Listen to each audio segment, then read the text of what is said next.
नमस्कार। अच्छा, सोचिए, क्या कोई ऐसी फसल हो सकती है जो सिर्फ सिर्फ 70 दिनों में मुनाफा दे दे? आज हम फूल गोभी की खेती की दुनिया में ही उतरने वाले हैं और ये देखेंगे कि ये कैसे एक तेज और सबसे जरूरी फायदेमंद बिजनेस बन सकता है। तो चलिए शुरू करते हैं।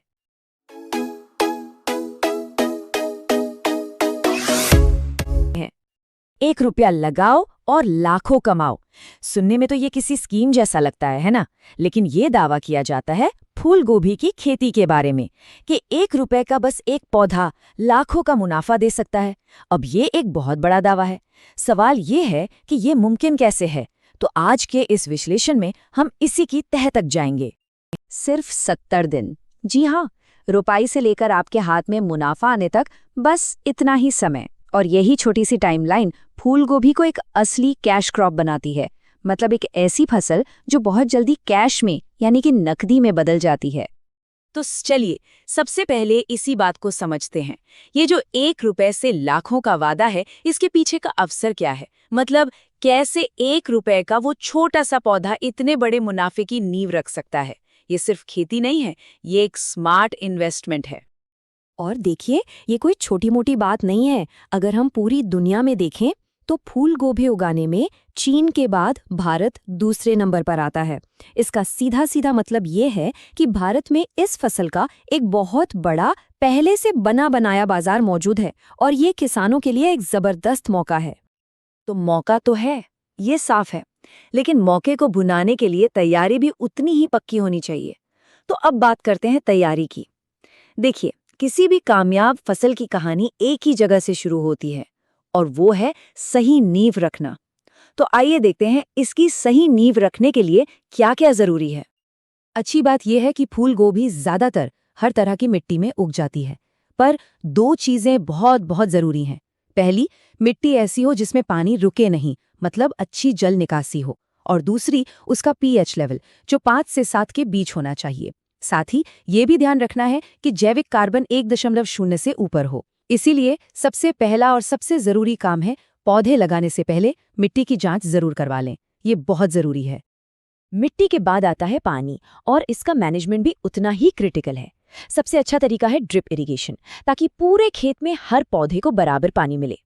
अब इसे सेट करने के लिए पहले ये जानना होगा कि मोटर कितना पानी दे रही है। फिर ये हिसाब लगाना होगा कि खेत को पानी चाहिए कितना, और फिर इन दोनों के हिसाब से सही पाइप और ड्रिप सिस्टम चुनना होगा। सबसे जरूरी बात, प्रेशर हर जगह एक जैसा होना चाहिए, तभी तो सारे पौधे एक साथ एक जैसे बढ़ेंगे।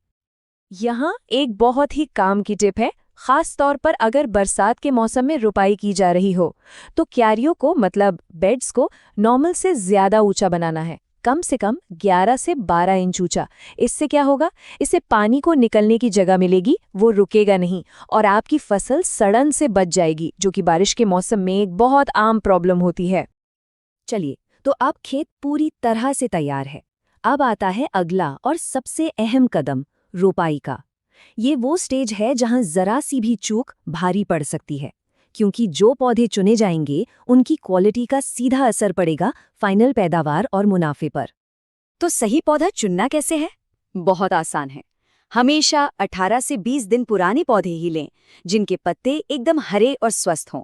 और सबसे जरूरी बात, उनकी जड़ें सीधी हों, आपस में उलझी हुई या मुड़ी हुई न हो, जैसा कि यहाँ दिख भी रहा है। पीले पत्तों वाले, ज्यादा उम्र के या जिनकी जड़ें गोल गोल घूम गई हों, ऐसे पौधों से बिल्कुल बचें। क्यों? क्योंकि ये पौधे खेत में आपकी जगह और मेहनत तो लेंगे, लेकिन अच्छी पैदावार कभी नहीं देंगे। मतलब सीधा सीधा नुकसान। अब रोपाई करते वक्त भी कुछ छोटे छोटे नियम हैं जिन्हें याद रखना है। पहला, पौधों को जिग-जैग पैटर्न में लगाएं, इससे उन्हें बढ़ने के लिए अच्छी जगह मिलती है। दूसरा, हमेशा दोपहर 2 बजे के बाद ही रोपाई करें, इससे पौधों को रात की ठंडक में सेट होने का टाइम मिल जाता है। और हाँ, 2 और बातें, पौधे को ज्यादा गहरा नहीं लगाना है और लगाने से ठीक पहले ये पक्का कर लें कि मिट्टी में नमी हो। ठीक है, पौधे लग गए, अब उन्हें बड़ा करना है और इसके लिए चाहिए सही पोषण। अच्छी पैदावार के लिए फसल को सही टाइम पर सही खाना देना सबसे जरूरी है। और ये कोई अंदाजे का खेल नहीं है, बिल्कुल नहीं। ये एक पूरी साइंस है, एक सोची समझी योजना। तो ये रहा वो 70 दिन का पूरा फर्टिगेशन प्लान। ध्यान से देखिए। चौथे दिन जड़ों की ग्रोथ के लिए 19-19-19 के साथ ट्राइकोडर्मा, जो एक अच्छा फंगस है। फिर 12वें दिन फॉस्फोरस के लिए 12-61-0 का इस्तेमाल करना है। 20वें दिन से एक बैलेंस डाइट यानी 19-19-19 शुरू कर दे। अब 40वें दिन के बाद गेम बदलता है।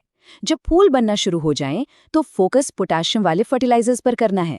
और फिर 60वें दिन फाइनल पुश 0050 के साथ फूल के साइज और वजन को फाइनल टच देना है। याद रखिए, एक सेहतमंद फसल ही मुनाफा देने वाली फसल होती है। तो सिर्फ खाना पानी देना ही काफी नहीं है, हमें अपनी फसल को दुश्मनों से भी बचाना होगा, यानी कीटों और बीमारियों से।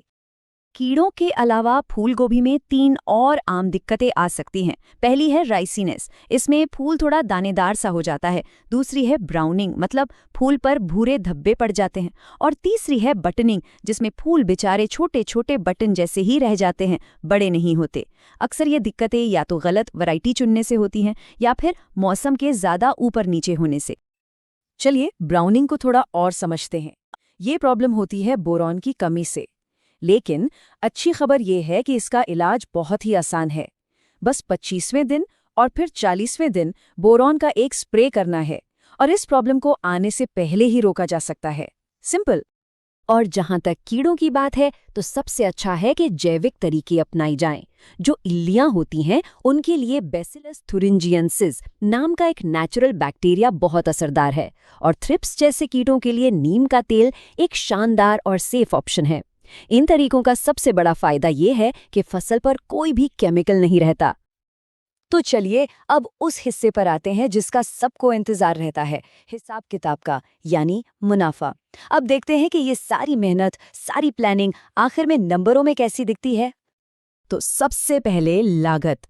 1 एकड़ में फूलगोभी लगाने का मल्चिंग से लेकर खाद, पौधे और मजदूरी तक सब कुछ मिलाकर कुल खर्चा आता है लगभग 50,000 रुपये। ये वो इन्वेस्टमेंट है जो आगे के मुनाफे की नींव है। अब आते हैं पैदावार पर। 1 एकड़ में लगभग 14,000 पौधे लगते हैं और अगर हम ये मानकर चलें कि हर पौधे से औसतन 1 किलो का फूल निकलता है, तो कुल उपज होती है करीब 14,000 किलोग्राम, यानी कि 14 टन। तो अब कमाई का हिसाब लगाते हैं। अगर हम बाजार का एक बहुत ही कंजर्वेटिव, मतलब कम से कम भाव भी पकड़े, मान लीजिए सिर्फ 10 रुपये किलो, तो भी 14,000 किलो से कुल आमदनी बनती है 1,40,000 रुपये। और जाहिर है, अगर बाजार का भाव इससे अच्छा मिला तो ये आंकड़ा और भी ऊपर जाएगा। तो फाइनल हिसाब क्या बैठा? कुल आमदनी हुई 1,40,000। इसमें से 50,000 रुपये का खर्चा निकाल दें तो 1 एकड़ से नेट प्रॉफिट यानी कि शुद्ध लाभ होता है लगभग 90,000 रुपये, और ये सब सिर्फ 70 दिनों के अंदर। तो आखिर में सवाल यही बचता है कि 70 दिनों की फोकस्ड मेहनत के बाद क्या वाकई ये खेती का सबसे तेज पे आउट है? जो आंकड़े हमने देखे वो निश्चित रूप से एक बहुत ही आकर्षक तस्वीर तो दिखाते हैं। इस कैश क्रॉप की क्षमता के बारे में सोचना वाकई में काफी दिलचस्प है।